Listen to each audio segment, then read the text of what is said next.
Wonderful. We can get going. So I'm Ron Levin here with my colleague Mira Oak from the AV Seed Fund. Happy to welcome you today for what I hope will be a very informative and entertaining webinar on vertical AI, an area that is high on the minds of a lot of investors, entrepreneurs, and everyone connected with the technology ecosystem these days, I think. So a quick note, this presentation is for information purposes only and is not intended as an offer to sell securities or the solicitation of an offer to buy securities. If you're interested in reading our full disclosures, you may see them at av-funds.com/disclosures. As a quick agenda, Mira and I will briefly introduce ourselves, tell you a little bit about the Alumni Ventures Seed Fund, and then we'll move right into our roundtable discussion with our three distinguished panelists today. We'll spend most of our time with that, and then we will save some time at the end for a bit of Q&A. So for background, as I said, I'm Ron Levin. For those who haven't seen me before on one of these webinars or elsewhere, I'm proud to lead the Seed Fund here at Alumni Ventures. Have been part of Alumni since 2019. Having gotten into the fund actually as an investor myself. Before that, had been co-founder and CEO of a venture-backed company based in Barcelona called TravelPerk, a SaaS company in the enterprise software space, where I was the founding CEO, but left in early years. And the company today is still being run by one of my co-founders and is a market leader in its space and is actually a unicorn valued company. So proud to see that all happen. I've been on a journey that has largely culminated in the travel technology space as my background, although very much a generalist here at Alumni Ventures. And prior to that, have been a consultant and worked in various corporate roles, including starting my career at Lycos, one of the early .com search engine portals, kind of a leader before Google came along. And I'm also proud to be the author of a book that I published last year called Higher Purpose Venture Capital, which talks about 50 venture-backed startups that are all making a meaningful difference, solving some of the largest societal problems in the world. I am based out of the Boston office along with Jason, who is not here on this webinar today. But let me send you to the other side of the country with Mira, who is with us from our Menlo Park office. Awesome, thanks, Ron. Really quickly, prior to Venture, I worked at Yale University for a long time, initially in finance and later in strategy and operations, which I'm sure could mean a million different things, but the bulk of my time was spent on ushering in new tech innovations to the university. So anything from, broad-based ERP systems to business intelligence tooling. And I think that's in part why I'm really excited about this topic today, in part because I worked at an educational institution, onboarding new tech innovation, and that's in part, what these amazing founders are sort of shepherding in their own industries. And after Yale, I worked, I saw the B2B SaaS wave coming for me, and I wanted to be a part of it. So I joined a venture studio based in New York and helped incubate businesses, largely in enterprise SaaS, helped recruit teams, launch MVP products and the like. And that's in part what got me excited about the early stage. And so I joined Alumni Ventures a little over 4 years ago and been really proud to work with some amazing early stage founders. Great.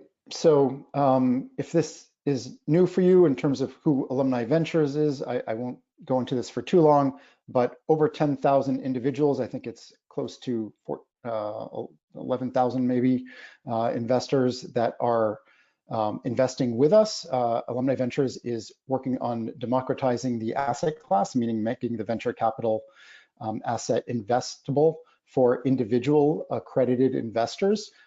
Traditionally, the venture capital has been sort of the purview of large institutional investors such as endowments, pension funds, large corporations, and the like. We make the asset class accessible to any individual accredited investor. and we've been doing so for the past 10 years or so. We've grown very quickly to becoming the most active venture capital firm in the United States for the last couple of years, according to PitchBook, which tracks our industry. This year, we also received recognition. Perhaps more important than our volume is the quality of work we do, and we've now been ranked by CB Insights, a leading market research firm, as one of the top 20 venture firms in North America, and the only one on that list that works with retail individual investors. We've raised over $1.3 billion from our investors and have now deployed them into over 1,400 companies. We are a team of 120 people across the country. About a third of us are full-time investors. A little bit about our seed fund. So the seed fund is really here to capture the most upside, the most alpha in essentially private company investing.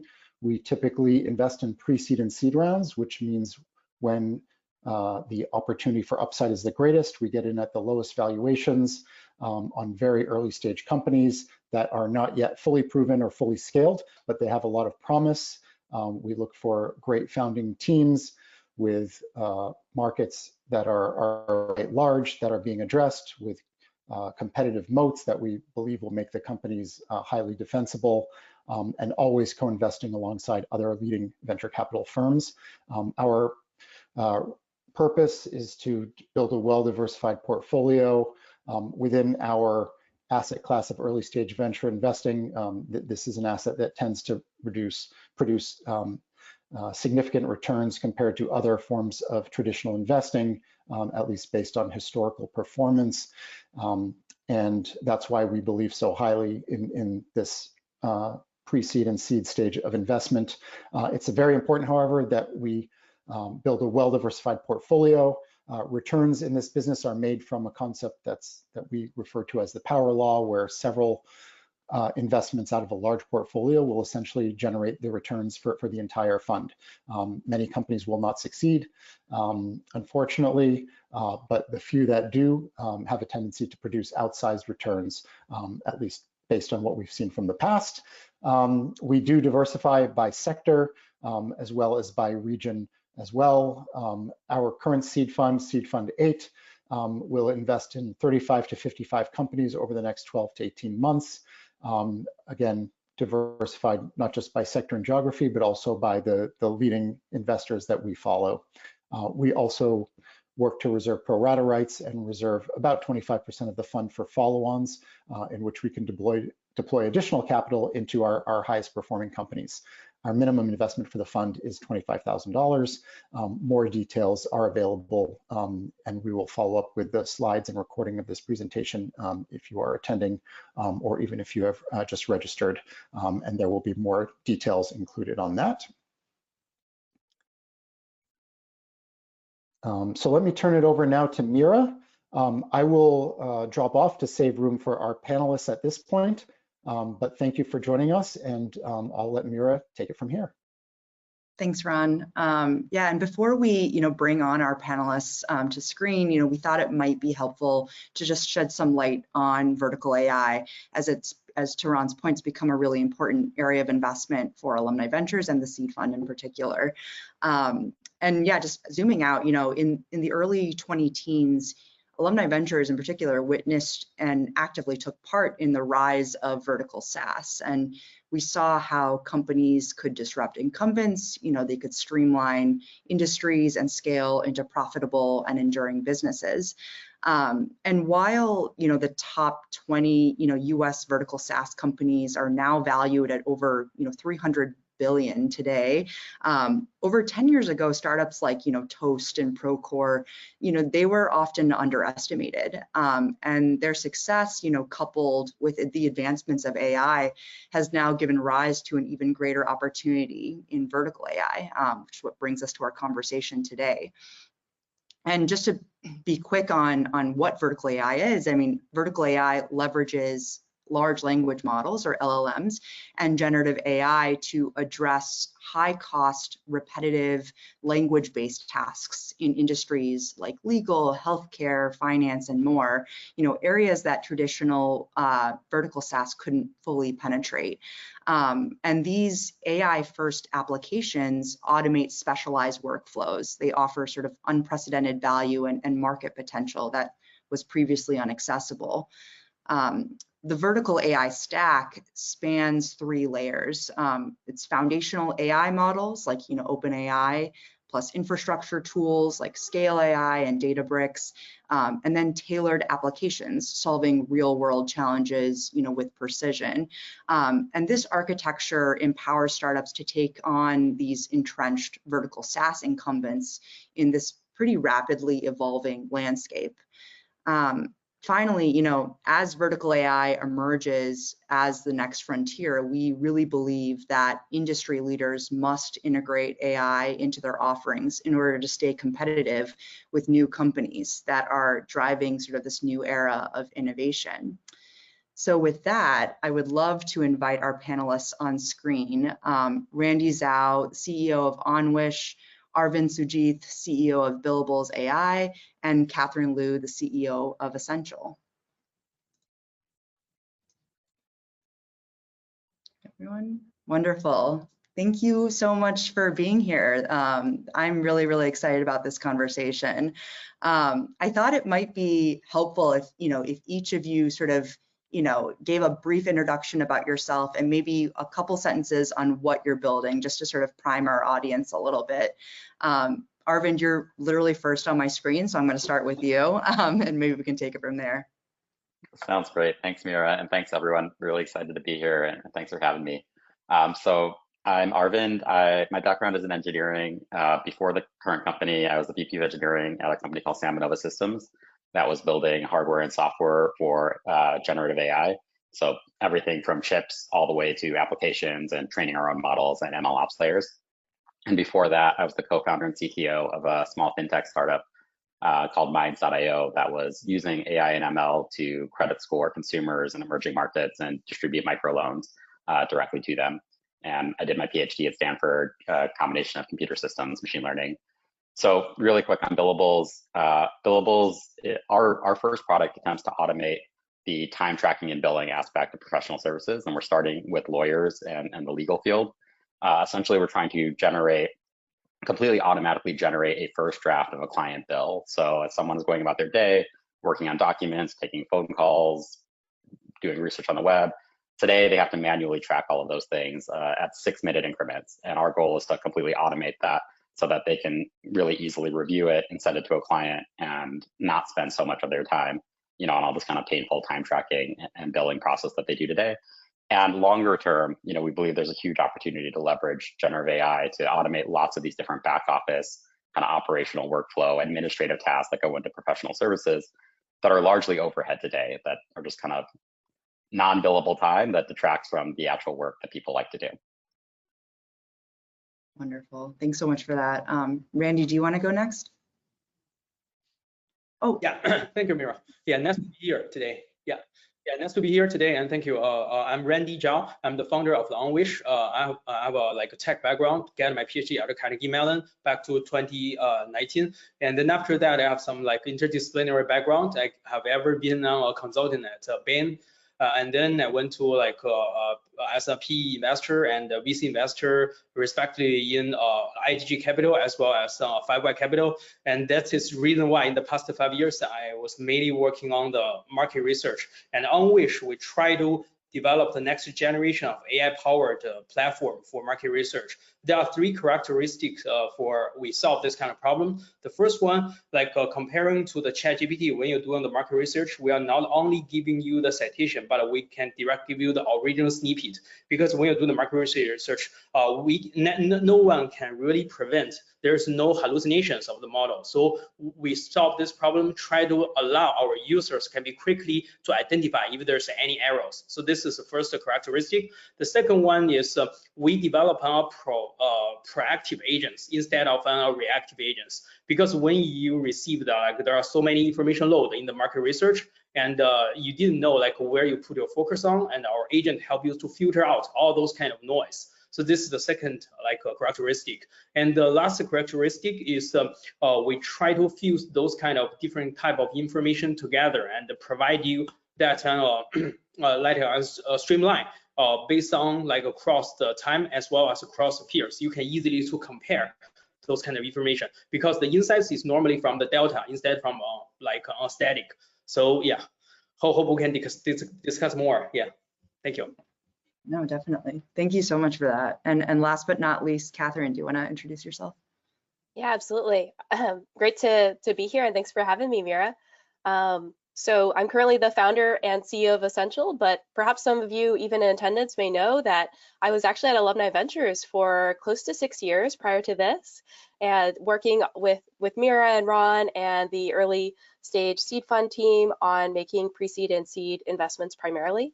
Prior to that, I was director of product at a enterprise fraud detection company called DataVisor, where I saw them grow from Series A to Series C, and they're still growing well today.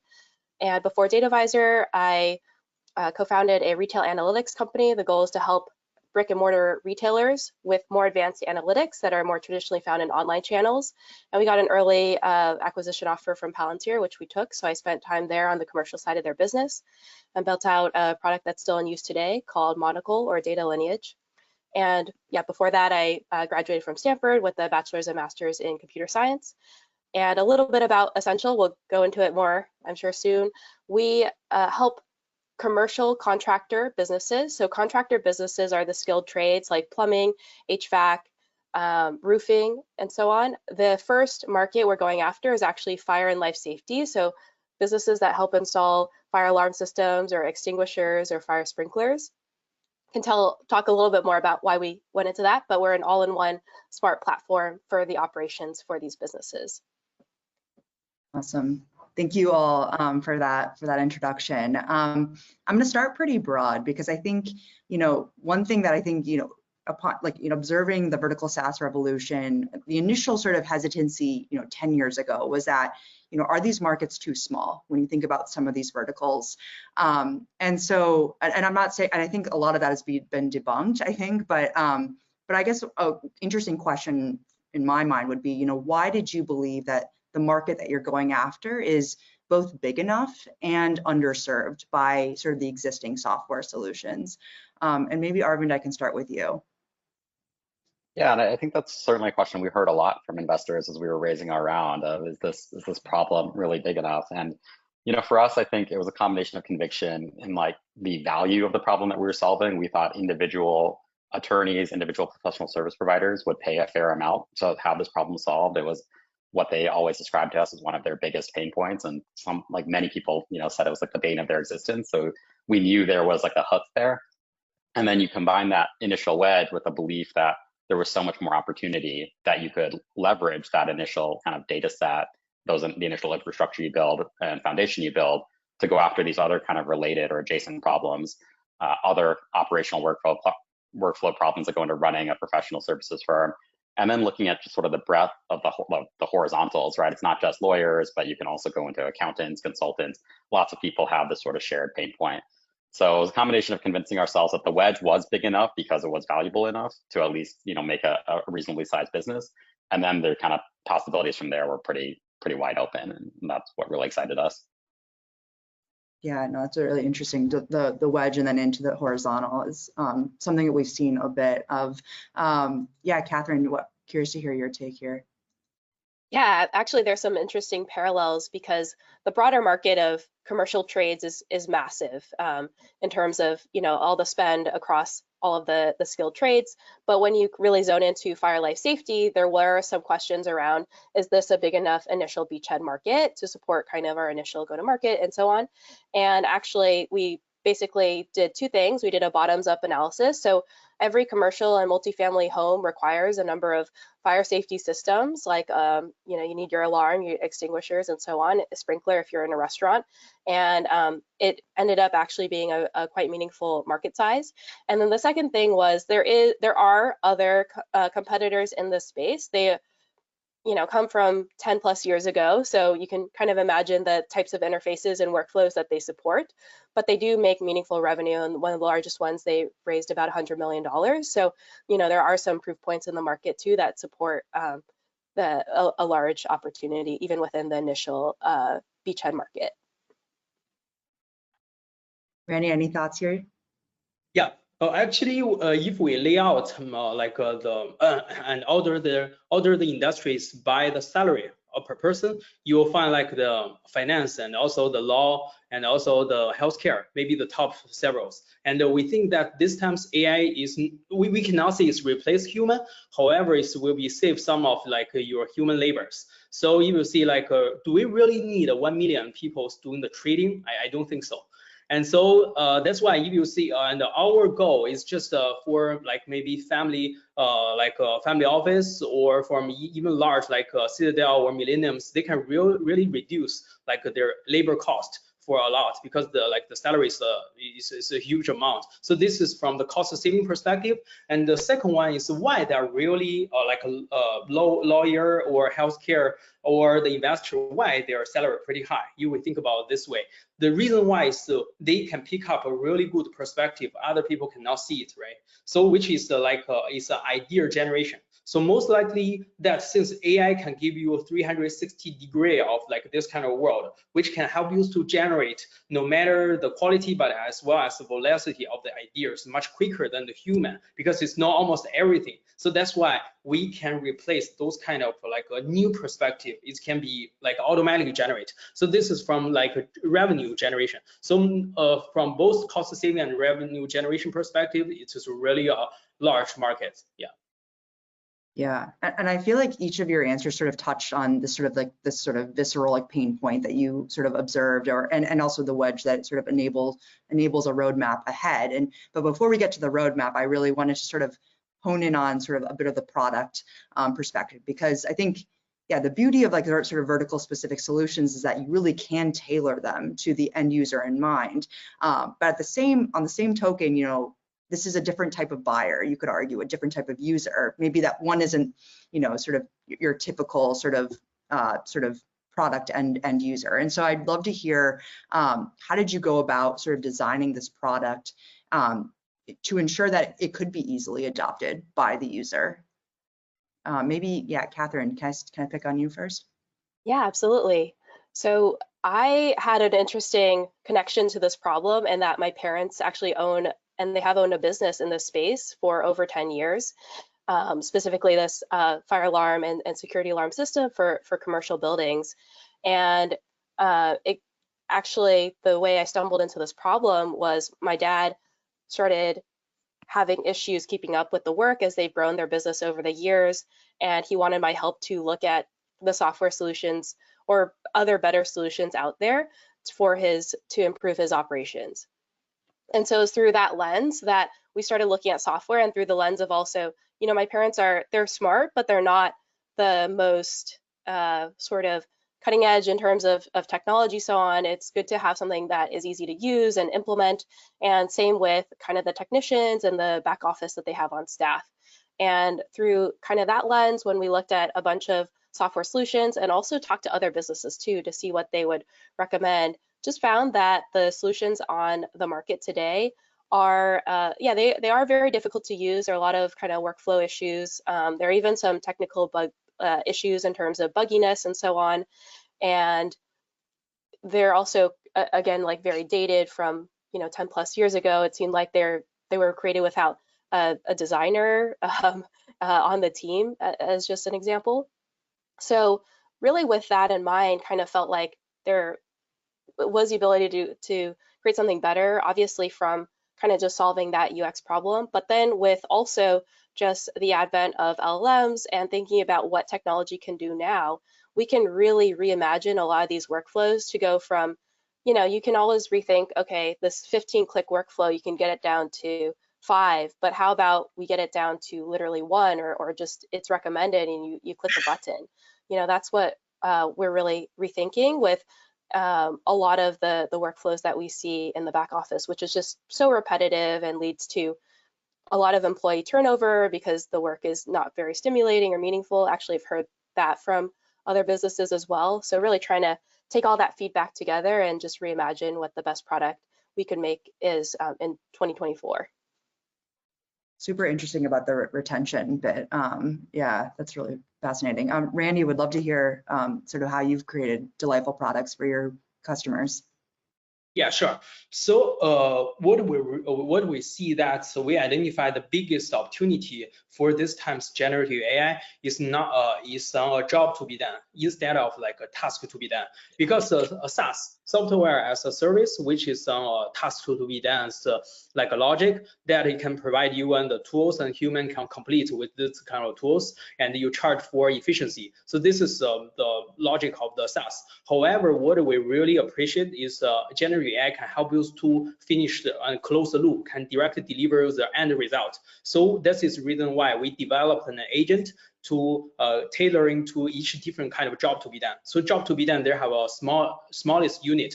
That's why we conduct more than, in the past 1 year, we conduct more than 200 like interviews with consultants, with a sell-side researcher, and with the buy-side researcher, to understanding what is kind of like the smallest unit of the workflow and end result we can deliver to them. For example, some kind of market research, including the competitor analysis of the product, you can help you them deliver that, because some of the like sell side or buy side, they have already outsourced those kind of labor work to like India or to China, because that was like cheap. And also this is the first step. And second step, we will try to see like whether what is, since the AI current capability has been evolved a lot in the past 1 year, so we want to see the cadence and the rhythm of the AIs can unlock those kind of scenarios. So after conducting this kind of 200 interviews, we have all kinds of like a roadmap,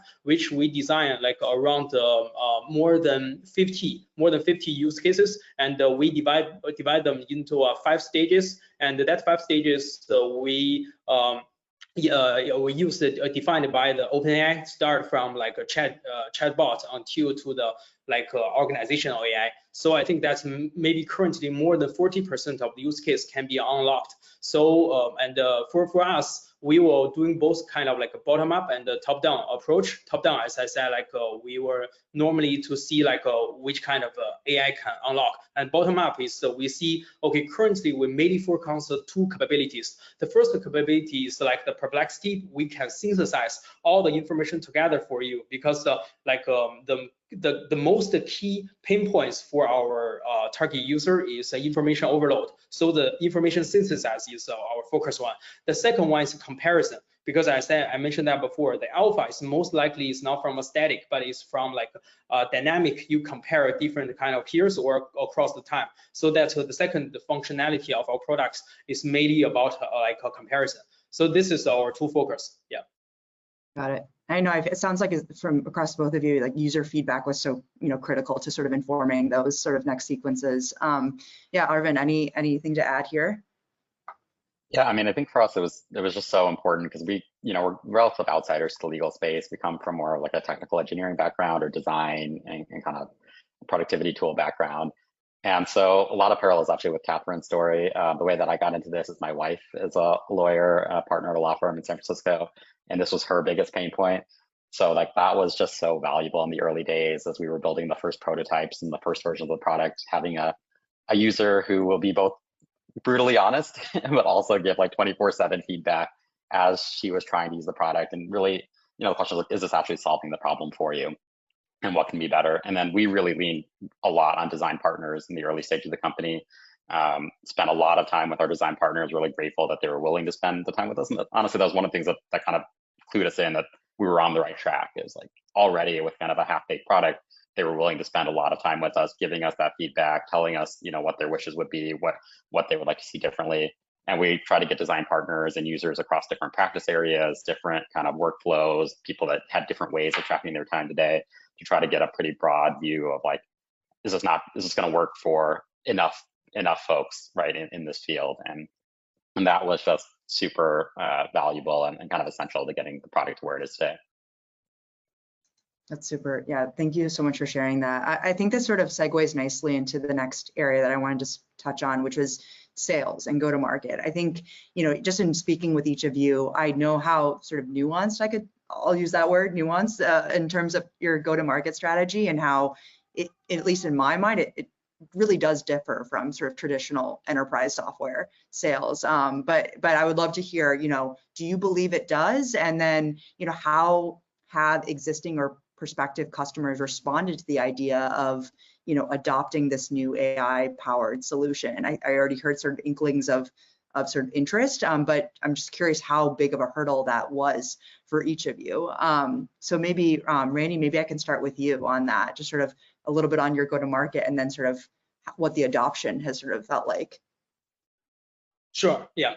Like based on our observations, first of all, we conducted both two lines, both of the sales lead growth as well as the product lead growth. Normally that you cannot do both in the traditional software, because you don't have a lot of salespersons. But now I think that it can be, we try to balance our labors to do both, because we really want to leverage both of the the pros and cons, the pros. For example, the reason why we want to have a product lead growth, because we notice that the AI's penetration is much faster than the normal softwares. So if you are really only follow the sales lead growth, you cannot receive the enough feedback in order to polish your models. So this is reason why we cannot only do the sales lead growth. So this is first point. The second point, on the sales lead growth, why we will also conduct the sales lead growth, because you find the enterprise and the product lead growth, their logic is quite different. Because when you are talking with the sales side or a buy side or a consultant, you find that most of them is currently in the stage of FOMO, that fear of missing out. However, they did not try to figure out what is going on, how can I really leverage using it. Because we interviewed several, I think it's more than 20 of guys in the Wall Street. We noticed that last year they spent almost $1 million on leverage the Gen AI. However, until today, they cannot the penetration across the organization or didn't department is pretty low. The reason why is you really need to connect the internal data. The connecting the internal data is if you are not connect the sales lead growth is impossible. This is the reason why we also follow the sales lead growth. So this is to the logic why we keep on going both. And from my point of view, I think the go-to-market, the different compared to the traditional one is when you're doing the sales lead growth, you really need to do a lot of heavy work of consulting service, because you need to work closely with your clients to develop the use case together. Because because as I mentioned that this is job to be done, and the job to be done normally is replace some of the labors, and some of them is unhappy. And you really need to balance how can you address those kind of obstacle well on the way of addressing those kind of issues. Yeah. Got it. No, it's sort of enhancement versus replacement. That's, I feel like, the constant sort of tension. Yeah, it's super interesting. Arvind, I would love to hear your thoughts here. Yeah, I think for us, we've been really laser focused on getting our kind of product iteration and value proposition to a point where we really believe that we could solve the problem well to folks. So our go-to-market is very much also, very much an iterative kind of experimentation stage. But I think because, we believe that the biggest thing that matters into how useful or how attractive is our product to people is how well does it work. And I mean, it's very true for our use case, probably true for most AI application companies these days. We're doing a lot of high touch things right now. We're spending a lot of time with our customers and users, just learning from them, talking to them. I joined a group called Provisors, which is a nationwide group, but there's local chapters of just professional service providers. So it's small groups, but it's opportunities to get really high quality kind of feedback and discussion and sort of test, how is our pitch resonating? How is the product resonating for a bunch of different folks? And we're also, really excited about experimenting with our go-to-market at kind of both ends of the spectrum. So I think we see a lot of opportunity for a product-led growth motion here because of how painful that initial hook is and how much we see people kind of gravitating towards it. Particularly for like the sole proprietors, kind of the lower end of the market where you have really small, 2 or 3 person law firms, which is, by the way, like more than 50% of lawyers in the US. I think actually more like 75% of lawyers in the US are in these tiny firms. And that's largely a market that gets overlooked by most enterprise software because the ACVs or the annual contract values are too low for people to care. We think there's an opportunity as AI is doing more and more to kind of streamline it and access some of that market. And then we're also kind of, doing the traditional B2B, enterprise sales motion as well. But we just see there's like a lot of different things. It feels like you can play across the map in a way today with some of these newer AI companies. Yeah, like beta testing until you sort of figure out which catches fire a little bit. No, super interesting. Catherine, I would love to hear your thoughts here. Yeah, it's also been, go-to-market has also been an iterative process for us. What we kind of landed on so far is actually, in our industry at least, cold calling works quite well, much better than email. As you can imagine, people are, sometimes I catch them driving, or they're just more receptive to that than responding to an email. And the other thing, though, that we're iterating on that's a little different is, given our sort of AI lens, is talking a little bit more about AI and automation. And it is interesting that we are at a point where the LLMs, generative AI, it has reached the headlines of the New York Times and the Wall Street journals. So even within the trades, these owners and business leaders are talking about it. They've even had sort of meetings at their trade shows talking about how can they incorporate AI more. So that is interesting that we're able to, maybe hook into that. We're the only one that's really leaning into it. It is maybe a double-edged sword in that I do talk to some business owners that think it's like too advanced for them, whatever that means. Like they're a little afraid of maybe leaning into it fully. But I would say, so far it seems we're still in the early phases. We're gonna continue iterating, but it seems we can do a lot with the messaging. Awesome. No, I mean, and it's interesting to think about sort of who each of your end customers are, because you have to imagine that there are still large incumbents in the space that are, targeting a similar, in some cases, a similar customer profile. So, given that, sort of, again, taking a step back once more, how have you gone about differentiating yourself? Have you run up against these incumbents in your sales motion, and how do you consider their movements when you're thinking about future product builds? Are you when I think about that, are you thinking about them building new products that challenge yours? Are you thinking about them going after an ICP? Arvind, in your case, some of these sort of smaller law firm shops. Just how are you sort of taking in their role in the ecosystem? And maybe Arvind, since I called you out already, I'll start with you. Yeah, it's a really good question. We sort of, I think of the competition in 2 big buckets largely. One is like other startups, and there are definitely a few of them starting to emerge in this space or in closely related spaces. And then the big incumbents that have existing like practice management or case management platforms that often have time tracking or some version of time tracking as a feature. And I think what's most interesting to us, when we first started doing our kind of due diligence and user interviews with the company, like 99% of users weren't using any real tools to help them with their time tracking and billing. If they were using like timers that they had to manually start and stop within existing software. Mostly it was manual note taking, keeping track of what they're doing on a spreadsheet, or having to go back after the fact to figure it out. And so we knew that even though there was some, noise in this space, most people weren't actually, using anything or really exposed to that. So, we definitely see this huge opportunity of displacing, because nobody wants to be doing it that way. So we see like a huge opportunity to kind of capture that market. And of course, at the same time, other folks are moving quickly and trying to do the same thing. I think with the incumbents, those are probably, frankly, the scariest to us, if they are able to produce something that's good enough. They already have a lot of the kind of captive audience, a lot of the users. I think if you look at this space, there's sort of a history of folks, like, despite everyone trying to be a one size fits all kind of, tool for everybody, people are still using a bunch of different tools because they tend to use whatever's best for the specific thing that they want. And so we sort of just see it as like, it's going to be a huge race, right? In terms of where AI is today. It's like, you just have to go really fast, continue to accrue value, build an amazing product that users, I think you can build some user loyalty, if you're just the best in class thing out there. And as you continue to add more and more use cases, that just becomes harder and harder for existing folks to displace you by trying to copy, just one thing. Definitely. Catherine, any thoughts here? Yeah, actually, we have some similarities in that we do have, a small but maybe growing little group of startups that are identifying the trades, and even within the commercial trades and even fire life safety. And then we have a bunch of the incumbents. I think, though, when I have done the user interviews and just seen what businesses use, it's super fragmented, and there's definitely no number one, no-brainer solution. I absolutely love this, you have to use it kind of recommendation from any of the businesses we've spoken to.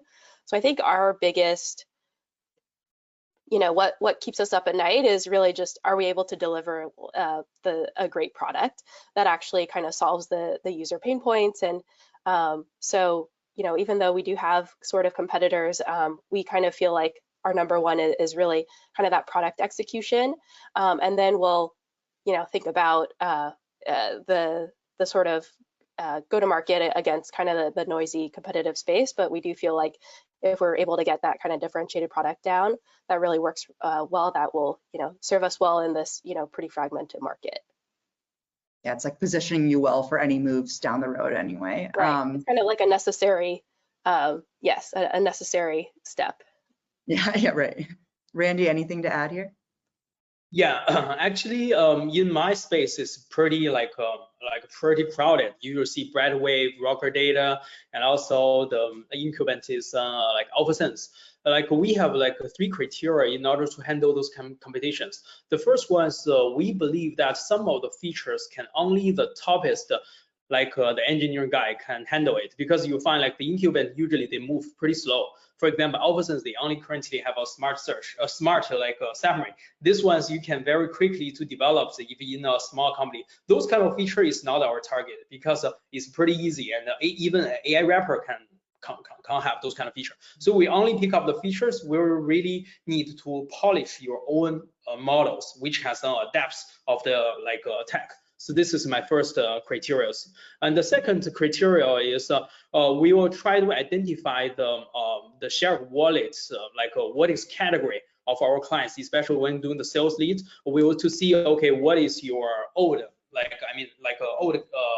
budget for the SaaS, and what is the new budget, and we'll see, okay, inside of the new budget, whether you are something for some new players, because some of them has pretty boring, or do not want to play with some old players, even though they have some share of wallet of those clients. They want to play with the new like us, new incomings. So that is the second one. We really want to find out those kind of early adopters. The third one is when we pick up the whole products, we really work closely with our clients to develop the use case, because no matter what, AlphaSense or Bloomberg, they cannot work closely day to day in order to develop your use case. I think this, based on this 3 criteria, we can differentiate ourselves. Yeah. Yeah. No, yeah, the benefit of being small and sort of having a much sort of closer feedback loop is, yeah, it serves you guys well. I have and I'm the time a little bit, and I just want, there's so much more we could sort of dig into, and but I want to make sure that I'm sensitive with everyone's time. And I know this, so you all know, we have some aspiring founders in the audience, and I know they would be sort of curious to hear if any of you have any advice for those individuals who are thinking about building in vertical AI or maybe in tech broadly. I'll give this as a free for all if anyone wants to chime in here, but I'm sure they'd welcome any input here.